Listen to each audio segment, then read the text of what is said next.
E a ênfase de João Batista era em outro batismo que ele traria. Ele vos batizará com o Espírito Santo e com fogo. Aí, é claro, nós fomos ensinados que essa manifestação do Espírito Santo entre os seres humanos, só começou a acontecer do dia de Pentecoste para frente. Mas, na realidade, é o dispensacionalismo pentecostal que deu mais ênfase nisso do que qualquer outra forma de acentuação anterior. Os apóstolos, a gente lê em Atos dos Apóstolos, no capítulo 2, quando o Espírito Santo desceu no dia de Pentecoste, e eles receberam aquele batismo visível, exterior, eles pousaram sobre eles línguas como de fogo. Ouviu-se aquele vento, que é outro símbolo do Espírito, do sopro, desse Espírito que Jesus disse que sopra onde quer. Ouves a sua voz, não sabes de onde ele vem, nem para onde ele vai, ele é livre, sempre foi e será. E eu recomendo a leitura do meu livro, O Espírito Santo Deus que vive em nós, para você entrar em variadas nuances desse trabalho do Espírito Santo na vida, na percepção daquilo que nós humanos encontramos nas Escrituras e na observação da experiência da existência. No entanto, conquanto os apóstolos tenham se referido àquele evento, e aquele evento que foi um advento, na realidade, do Espírito Santo em Atos 2, e eles passaram a falar em outras línguas, segundo o Espírito Santo lhes concedia que falassem, conforme você lê em Atos, eles mesmos narram algumas outras situações meio advênticas, semelhante àquela de Atos 2. Por exemplo, em Atos 4, quando eles foram proibidos de pregar e disseram que não se submeteriam a ninguém, a nenhuma autoridade religiosa, romana, nem do céu, nem do inferno, nem de lugar nenhum. Eles tinham um mandamento para pregar o evangelho e pregariam. E aí oraram a Deus dizendo obrigado e agradeceram o privilégio de sofrer, de padecer pelo nome de Jesus. Leia lá em Atos 4. E o texto diz: e quando eles estavam orando, tremeu o lugar onde eles estavam reunidos. Tremeu do chão para cima, aquele tremor. E eles ficaram cheios do Espírito Santo, cheios, como tinham ficado no início.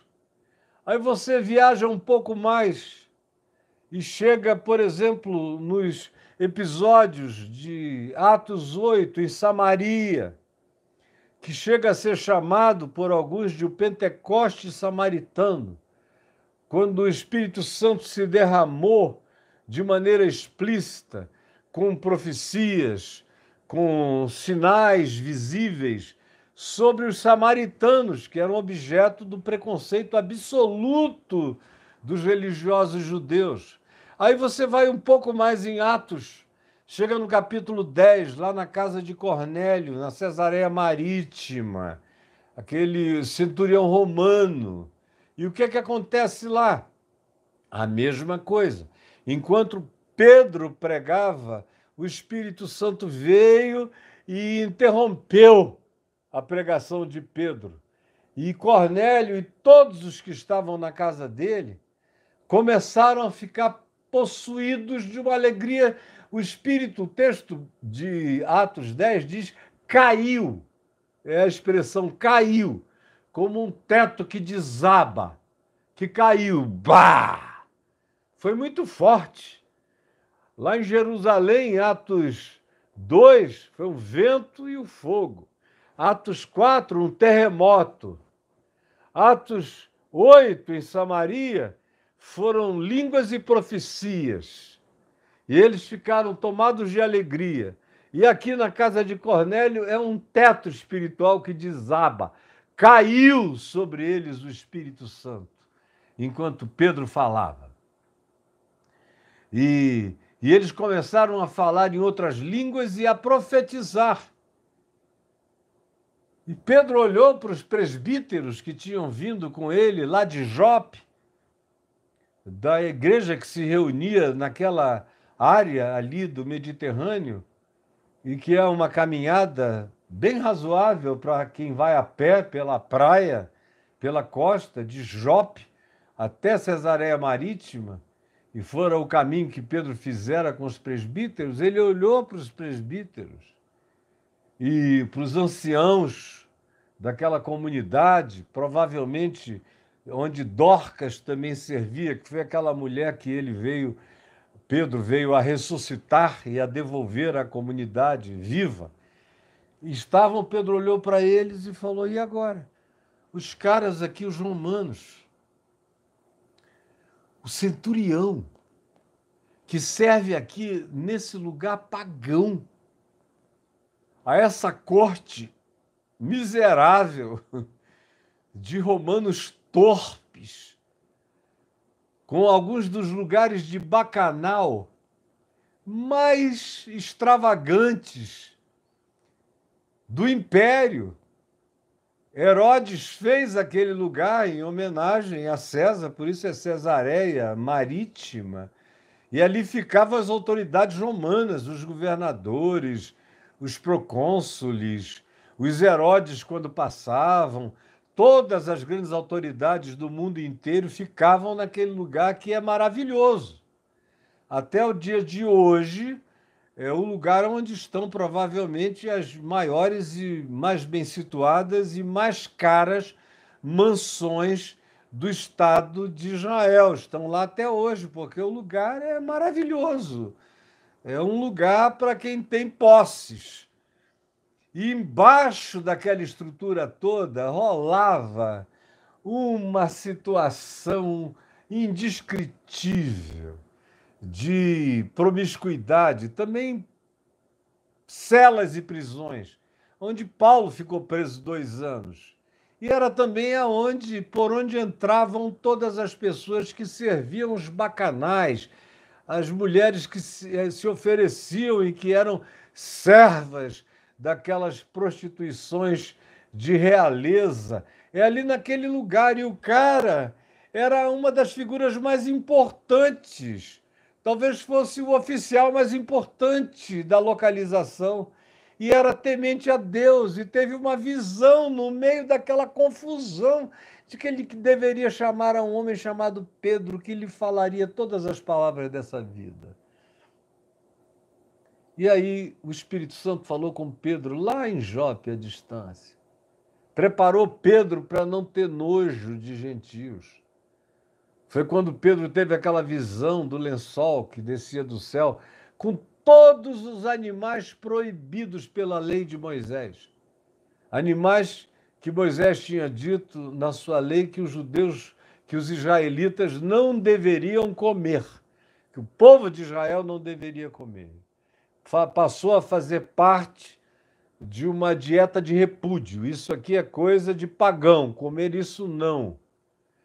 Pois bem, dentro do lençol que apareceu na visão de Pedro, o que ele enxergava eram quadrúpedes, répteis e toda sorte de animais proibidos na lei, com uma ordem divina dizendo: Pedro, mata e come. Mata e come. E Pedro dizia: não, pela minha boca santa nunca entrou esse tipo de alimento contaminado. Eu não como camelo, eu não como cavalo, eu não como porco, eu não como répteis, eu não como nada disso. Tudo que está proibido. Havia, inclusive, daquela região 4 tipos de gafanhoto. 2 deles os israelitas poderiam comer, como João Batista fazia. Outros 2 eram considerados impuros e não poderiam ser comidos. Ou seja, A dieta kosher proibia quase o resto de tudo que a gente come na vida. E Pedro era um judeu e disse: eu não vou comer. E 3 vezes ele objetou, dizendo: mas era o Senhor que insistia: não consideres comum nem imundo aquilo e aqueles a quem Deus purificou. Deus aceitou, Pedro. Quem és tu para rejeitar? Em nome do que tu rejeitas? Aquilo a que Deus santificou, não consideres nem comum, e nem imundo, nem coisas, nem pessoas, nem lugares, nem ninguém, nem nada. Deus acolheu, fica quieto. Entra no teu lugar, entende a tua posição. Tu não és chancelador nem validador de nada. Tu és só cumpridor do meu desejo, da minha vontade explicitada. E Pedro, então, na casa de Cornélio, olhou para os presbíteros, esperando a anuência, porque ele mesmo tinha essa pusilanimidade, essa tendência, conquanto ele fosse capaz de atitudes abruptas, ele era também, semelhantemente, capaz de algumas vacilações, oscilações ou busca de aprovação, de validação, como a gente encontra em diversas ocasiões. Não é o assunto do dia aqui agora, mas ele busca a validação. E com uma questão: como é que a gente vai poder agora não batizar a esses, não batizar com água a esses a quem o Senhor derramou e chancelou e concedeu o Espírito Santo da promessa, como ele fez conosco no dia de Pentecoste? É a mesma coisa que aconteceu com a gente, está acontecendo aqui com eles, no meio do ambiente romano, como se fosse da própria corte de César, nos bacanais de Roma, com aqueles mandatários abusivos. Aqui nesse ambiente, o Espírito Santo não deu a mínima para o lugar, nem para o ambiente, nem para os moradores, nem para o que se faz aqui, nem pelas realidades que aqui são rotineiramente perversas e pervertidas, não deu a mínima. E se derramou sobre Cornélio e a sua casa. O que é que a gente vai fazer? Nós vamos negar a água?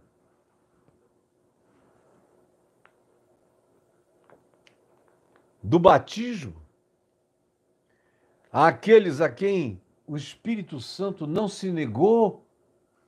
E Pedro só lembrava do lençol com aqueles animais imundos, que na perspectiva dos judeus, agora ele encontrava na pessoa dos gentios, dos pagãos, dos não-judeus, como Cornélio, romano, com toda a sua casa, e com todos os escravos que ali estavam, que tinham ouvido e crido.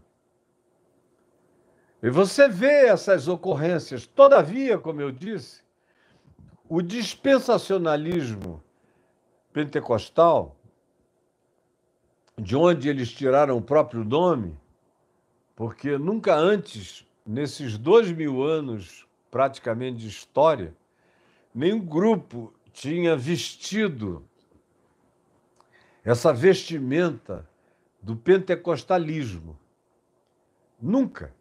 Foi agora, no início do século XX, já bem no iniciozinho, nos primeiros anos do século XX, que surgiu oficialmente a sistematização da pneumatologia pentecostal, ou seja, da doutrina do Espírito Santo, do pneuma.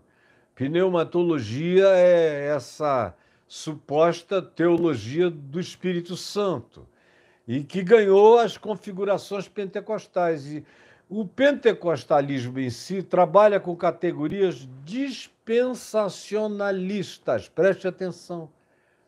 Tem muita gente que estava me criticando aqui até chegar esse momento, sem saber de nada, sem saber o que eu sei, nem aonde eu ia chegar, nem aonde eu posso chegar, mas não terei tempo para chegar, nem nada disso. Por quê? Porque foram doutrinados com doutrinas dispensacionalistas pentecostais. Para os pentecostais, tudo tem a ver com dispensações. Então, enquanto uma dispensação não fechasse, outra coisa não começava. Então, para a doutrina pentecostal, o Espírito Santo sempre existiu, sempre foi o Espírito Santo. Mas ele não trabalhava de maneira especial no coração de ninguém antes do dia de Pentecostes, depois da morte, ressurreição e ascensão de Jesus.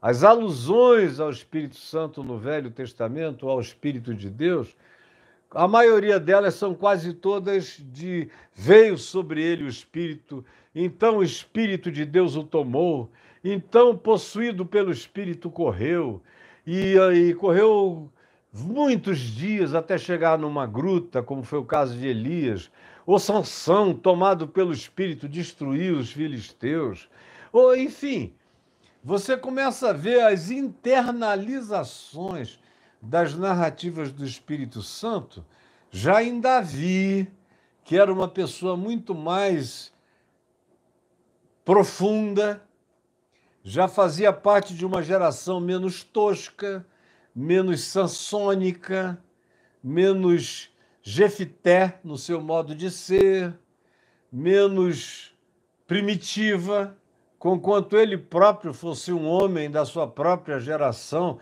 e praticasse coisas que a gente considera impensáveis hoje em dia, mas ele já era um ser evoluído perto dos que o tinham precedido. Ele era um homem de música, de instrumentos, de poesia, de rima, de prosa, de sensibilidade, de orações poéticas, de introjeção, de viagem para dentro de si mesmo. Ele conclui sobre algumas pecaminosidades que do lado de fora nenhum antecessor dele discerniria. Mas ele, para ele próprio, diz: não, isso é pecado contra o Senhor. Embora, quando houve aquele apelo horrível da luxúria da carne em relação à beleza de Batseba, mulher de Urias, ele não tenha se controlado, ou tenha se permitido descontrolar-se e mandou buscar a mulher e a possuiu, teve um caso com ela, acabou do jeito horroroso como acabou, com a morte do marido, e ela acabou indo para a corte e se tornou posteriormente a mãe de Salomão, sucessor de Davi. Mas foi um episódio triste, do qual ele acordou quando o profeta Natã trouxe a palavra de Deus a ele, ele despertou e disse: eu pequei contra o Senhor. E escreve o Salmo 51, onde ele alude sobre o Espírito Santo, dizendo: não me retires o teu Santo Espírito. Não me retires. Ele se sentia diferentemente da maioria das pessoas e se sabia um ser habitado por Deus. Ele era um homem segundo o coração de Deus, dissera já o profeta Samuel, e ele próprio vivia essa internalização pessoal, muito pré-pentecostal, como aconteceu com grande parte ou todos os profetas cujos nomes aparecem aqui no Velho Testamento e que foram objeto de profecia do Espírito Santo. E o Espírito veio, e o Espírito me mostrou, e o Espírito me levou, e o Espírito me arrebatou, e o Espírito me conduziu, e o Espírito Santo me falou. O Velho Testamento está cheio da relação de pessoas com o Espírito Santo. E não se diz o Espírito falou do lado de fora, porque o Espírito não podia habitar ninguém. Ninguém tem esse poder de determinar, de criar uma dispensação tão fixa, tão fixa que Deus fique proibido de ser Deus, porque nós não concluímos uma doutrina dispensacionalista que diga Deus só pode agir desse modo, desse ponto histórico para frente. Como foi o que vocês todos aprenderam nos seus lugares, inclusive a Igreja Católica ensina assim, a Igreja Protestante, desde os seus primórdios, e tudo que se derivou da Igreja Protestante até o ápice pentecostal, que tomou o nome de pentecostal por causa da ênfase no dia de Pentecoste. E aí é que começa isso baseado em algumas afirmações de Jesus. Como, por exemplo, a gente lê o apóstolo João dizendo, em João, no capítulo 7, você chega aí no último dia, no grande dia da festa, no verso 37 começa, mas é no verso 38, eu creio, se a minha memória não me trai, em que está dito que Jesus tinha falado aquilo sobre as águas vivas que haveriam de fluir do coração de todo aquele que nele cresce, o Espírito Santo. Ele disse, para que se cumpra as Escrituras, vai fluir do coração de cada um desses que creem em mim, conforme o profeta Ezequiel tinha dito no capítulo 47, verso 1, Jesus existencializou o templo de Ezequiel, existencializou como um templo que não iria ser erguido fora, com pedras, com edificações humanas. Jesus existencializou aquele templo, porque quando você faz as contas, eu já me dei o trabalho de fazer todas as contas de metragem, você vê que ele cresce para dentro. Ele é, desde o início, um templo que crescia de maneira, arquitetonicamente falando, impossível da gente construir só com uma arquitetura quântica. É que seria possível construir para dentro. E Jesus vai em cima na mosca. Diz a Escritura de Ezequiel 47, daquele templo que cresce para dentro. E se você escrever aí no meu portal caifab.net, lá na lupinha, o templo que cresce para dentro, você vai encontrar uma quantidade de ensinos meus a respeito disso. Então Jesus disse, conforme Ezequiel 47, sobre aquele templo que cresce para dentro e de cujo altar fluiriam águas vivas. Eu sou o cumprimento disso. E João acrescenta no Evangelho, isso ele disse com respeito ao Espírito Santo que haveriam de receber os que nele crescem, porque até aquele momento o Espírito ainda não tinha sido dado como um derramamento sobre toda a carne, dado na sua manifestação universal, dado usando uma outra palavra sinônima de universal, que é católico, no sentido de que cobriria todas as coisas, cobriria toda a carne, como viria dizer o profeta Ezequiel, o profeta Joel, no capítulo 2, do verso 28, quando ele diz, eis que naqueles dias o Espírito será derramado sobre toda a carne.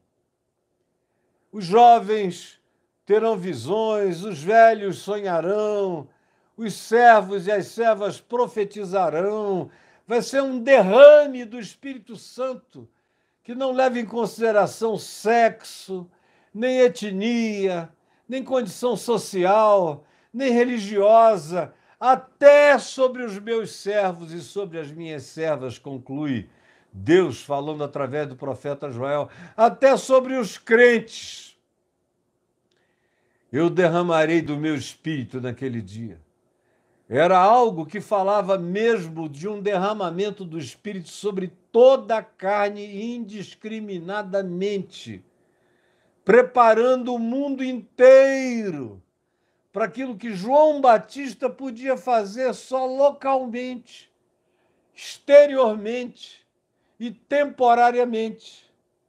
O Espírito Santo é o Batista eterno, é o preparador eterno, é o Paráclito, como Jesus chamou, é aquele que anda ao lado, é o Consolador presente e que nunca esteve ausente, sempre esteve presente.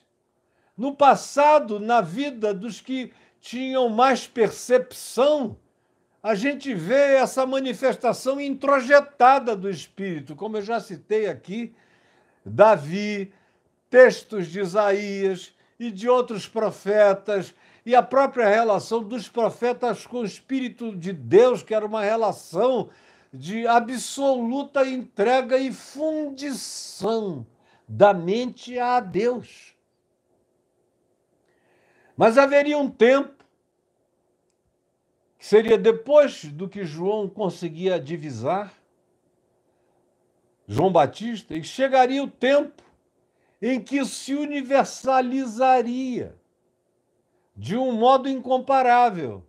E foi exatamente essa profecia de Joel, no capítulo 2, verso 28, que você vê Pedro citando no Pentecoste, quando corre aquela multidão de mais de 17 etnias na face da terra, gente de todos os lugares do mundo conhecido, do Império Romano e para além do Império Romano, que estavam em Jerusalém por ocasião da festa do Pentecoste, gente de todos os lugares que ouviram primeiro o som do vento, depois ouviram o alarido daquela multidão de vozes e de línguas simultâneas, e eclodindo, e eram línguas dessas nações. Eles ouviam aqueles galileus incultos e ignorantes, não letrados, falando as grandezas de Deus nas suas línguas maternas, nas línguas maternas dos que estavam ouvindo. 17 nações diferentes ouvindo nos seus representantes uma Babel ao contrário. Ao invés das línguas afastarem os homens agora estavam sendo chamados por Deus, os humanos, para uma unidade universal em torno de Jesus, do Cristo, do Espírito Santo, dessa fraternidade habitada por Deus, aonde a gente vira corpo de Cristo e aonde não há acepção de pessoas e de nenhuma natureza e nenhum preconceito pode subsistir, aonde a presença do Espírito Santo é genuína, verdadeira, ardente e queimante. Esse foi o choque dos que estavam em volta, como nós os ouvimos falar as grandezas de Deus nos dialetos, nas línguas mais particulares da nossa cultura étnica original, da nossa cultura autóctone. Como é que eles se tornaram esses seres de comunicação universal? Esse foi o primeiro choque, Atos 2.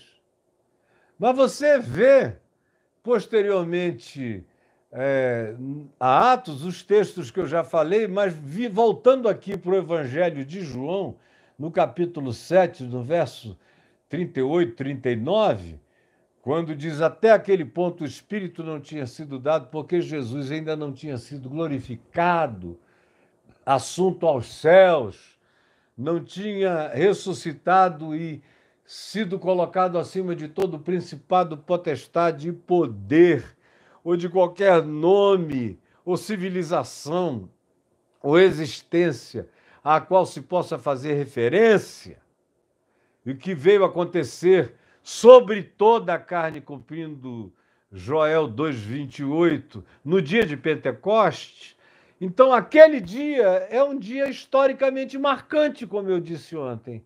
Assim como a crucificação manifestava no espaço-tempo na história, eu disse ontem, para quem prestou atenção, a cruz imolada antes da existência do universo, antes da fundação do mundo, a cruz era o cordeiro, o sacrifício. Nós já fomos criados sob o signo da graça e do perdão. Todos, todas as criaturas.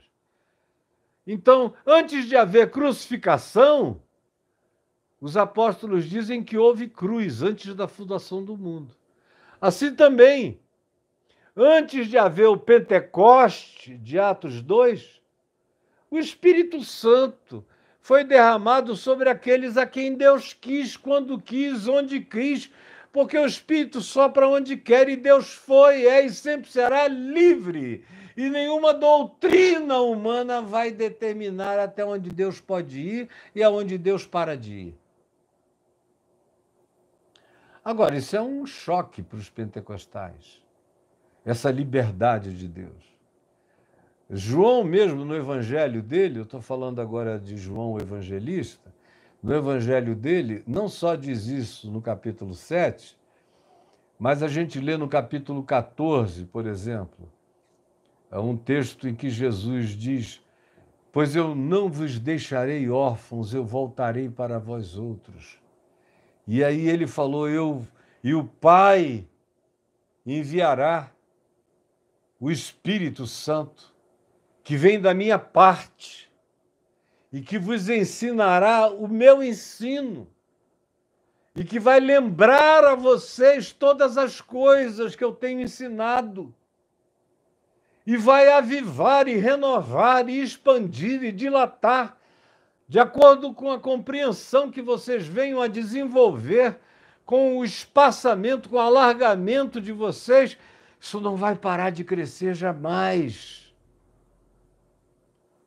Porque eu vos darei, e ele virá, ele habita convosco, e estará em vós. Hoje ele já habita com todo mundo. Ele está aqui. Mas chegará o dia em que vocês serão morada, residência, marcados e selados. Serão habitação do Espírito, assim como tem pessoas que são possessas por demônios contra a sua vontade, embora haja aqueles que invoquem tais coisas. Sempre foi possível que pessoas ficassem também invocando o Espírito de Deus, serem habitadas pelo Espírito Santo, porque é uma relação de Deus com o indivíduo, sempre foi e sempre será. Mas do ponto de vista do marco histórico, o Pentecoste é essa manifestação histórica visível daquilo que sempre foi uma manifestação invisível e livre de Deus, porque o Espírito sopra onde quer. Mas no dia de Pentecostes, isso se tornou história, isso se visibilizou, isso ganhou uma marca. Mas não é o sarrafo de Deus, dizendo Deus só pula até aqui, ou só começou a pular daqui para frente, só começou a haver Espírito Santo disponível para o ser humano, assim, nesses moldes e nesses modelos.